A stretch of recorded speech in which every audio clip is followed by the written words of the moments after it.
Bom, e é aquela que tinha um envolvimento do Dr. Pedro Passos Coelho, que é público, não se percebe.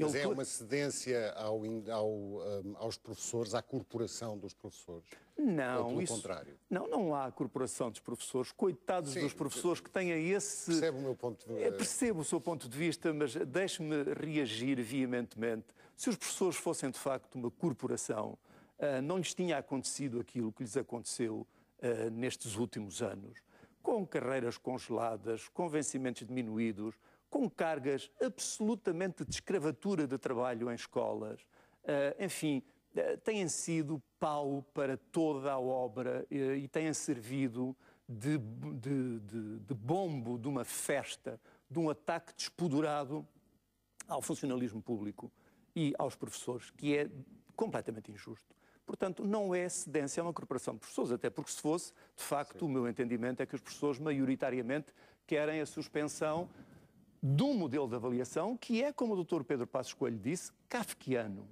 E é, de facto, kafkiano. Se os portugueses soubessem o que é que aquilo contém e como aquilo, de facto, adulterou completamente a cultura das escolas... Mas isso o Ministro Nuno Crato diz também que é muito burocrática e que não serve. Bom, mas dizer, andamos há anos a dizer as coisas. Terá que ser substituído por um outro sistema de Bom, mas o avaliação, problema, eu outro dia dei este exemplo, quer dizer, se de facto o Primeiro-Ministro achou que aquilo era um modelo kafkiano, absolutamente inaceitável, ninguém percebe que o mantenha com o pretexto de aparecer outro. Porque outro modelo que tenha que aparecer, e era isso que estava nos princípios, estavam várias coisas, mas tem que ser, de facto, tem que envolver os professores. Não pode ser imposto de cima. As pessoas deviam de ter aprendido nestes últimos anos, e basta ver a literatura de referência sobre estas matérias. Nenhum modelo de avaliação do desempenho funciona se ele, de facto, não envolver as pessoas a quem vai ser aplicado. Sra. Professora, mas a mensagem que ficou, viu com certeza o debate do programa do Governo? Naturalmente que sim. A mensagem que ficou não foi uma mensagem de mais rigor, de maior exigência, é uma mensagem que agrada à opinião pública. Bom, mas a maior exigência e o maior rigor não se anunciam, exercem-se, aplicam-se. E, portanto, eu estou cansado de ouvir dizer o que eu vou fazer. E depois vejo que não se faz aquilo que se diz. Aliás, acabo de lhe dar exemplos, não é? E são exemplos muito próximos.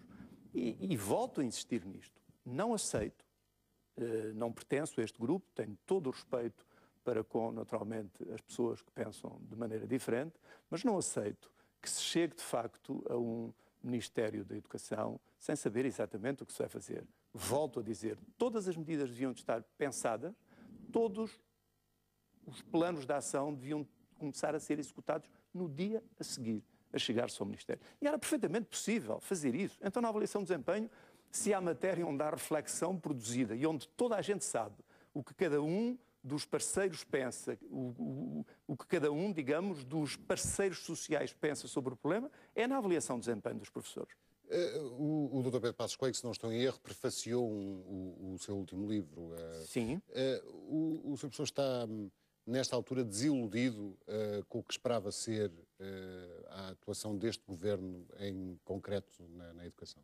Sim, relativamente... Tinha outra, desiludido, partindo do princípio que estava à espera de outra coisa, tinha outras expectativas. Sim, relativamente à educação, estou de facto altamente desiludido. Tinha de facto outra expectativa legítima de quem teve o privilégio de falar com o atual Primeiro-Ministro sobre estes problemas e de quem ouviu aquilo que foi público, não é?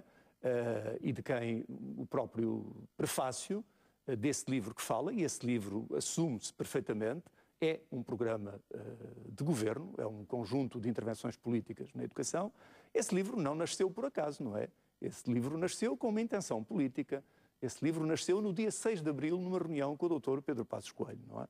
E, portanto, é natural que esteja, de facto, desiludido, porque aquilo que não existe, mas aquilo que está consubstanciado no programa de governo, não tem nada a ver com o livro de que fala, não é?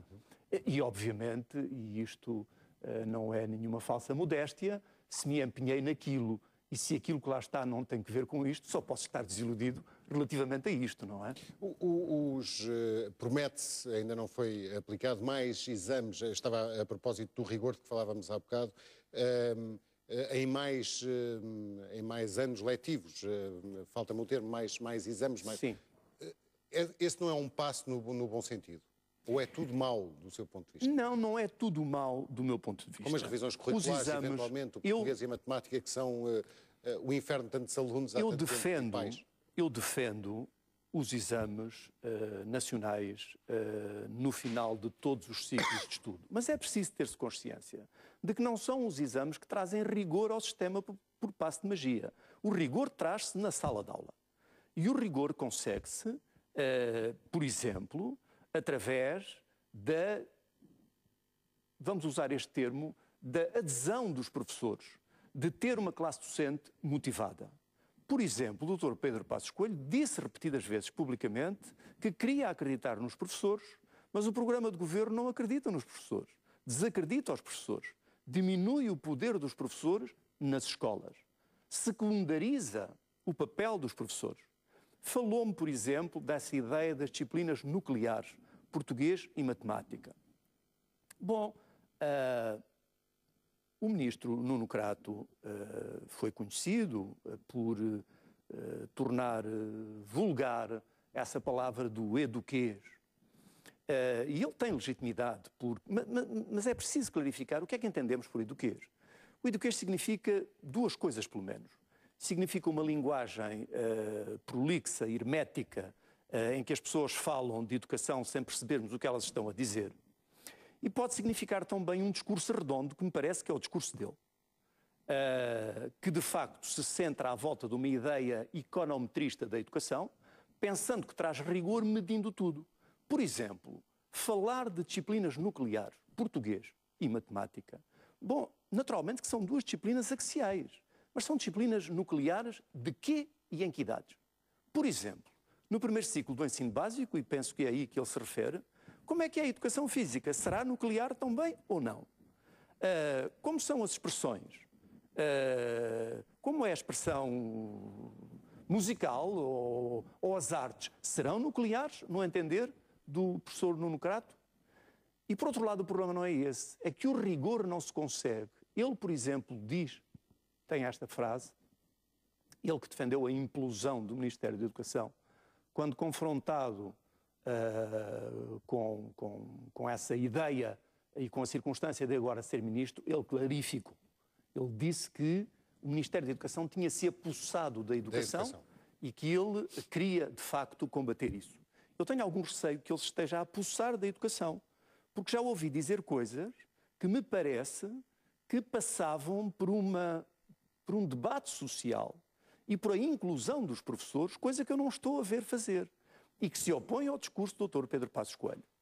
Eu não acredito que se possa modificar e que se possa introduzir rigor e qualidade no sistema sem envolvimento dos professores. Sou um acérrimo defensor da classe docente. Não o faço por razões corporativas. Faço-as por razões nacionais.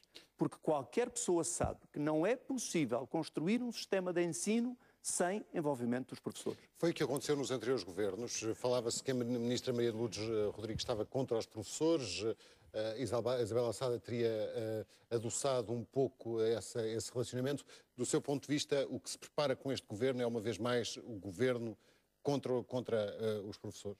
Bom, não sei se é um governo contra os professores. O Ministério. Não começa dando provas de ser um governo pró-professores, que de facto, na prática, faça aquilo que o Primeiro-Ministro anunciou anteriormente. Vamos ver. O início, de facto, não me parece adequado. O início parece-me, como eu já disse, um peso enorme. Que medida, desculpa a interrupção, Sr. Professor, mas que medida é que o faria mudar de opinião se fosse tomada amanhã por parte do Ministro Nuno Crato? Bom, que medida? São tantas medidas, mas dou-lhe alguns exemplos. É confrangedor ver, por exemplo, que não há uma palavra sobre a Inspeção Geral de Educação. Para quem tem tanto rigor e tanta preocupação com isso, seria bom, e isso está no programa da Troika, do meu ponto de vista, são essenciais duas coisas. Primeiro, conferir autonomia às escolas. A autonomia está escrita no programa, mas é uma autonomia mitigada, é uma autonomia pavloviana. É uma autonomia que passa por uma ideia antiga que não tem nada de novo, que são os contratos de autonomia. Não, a autonomia não é isso. A autonomia é confiar nos professores. Com a autonomia vem o reforço do poder dos diretores das escolas. Os diretores das escolas são, hoje, não são eleitos pelos professores, são nomeados por um Conselho Geral, no qual os professores perderam peso. Aqui tem medidas concretas. Por exemplo, passaria por, não esta suspensão, mas passaria por contrariar claramente, não me venham dizer que está na Troika, porque a Troika preocupa-se com os dinheiros. E era possível, por exemplo, economizar os dinheiros previstos, e são muitos milhões, parando e modificando esta monstruosidade dos mega agrupamentos. Olhe, bastaria para isso, e aí tem outra medida, acabar com as direções regionais de educação, medida com a qual o Dr. Pedro Passos Coelho concordava e depois deixou de concordar, também desapareceu do programa. Aí, pelas minhas contas, e eu tenho contas feitas para tudo isso, economizar-se-iam pelo menos 30 milhões de euros. Por exemplo, seria absolutamente, mas absolutamente essencial, do meu ponto de vista, clarificar o que é que se entende com a revisão de programas. Aquilo que se diz no programa de governo é um bom exemplo do eduquês. Fala-se de uma verticalização dos programas, enfim. Nada está clarificado.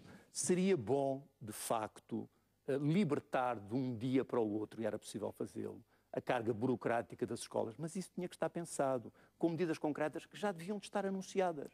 Há um ano letivo para preparar. Nesta altura as escolas não sabem uma série de coisas sobre uma pequena revisão curricular que ficou suspensa do último governo e que são essenciais para preparar o ano letivo. Enfim, há um rol de coisas que estavam... Ficam as suas sugestões e as suas críticas também, professor Santana Castilho. Obrigado por ter aceito o nosso convite. De nada, tive muito gosto. Boa noite, obrigado.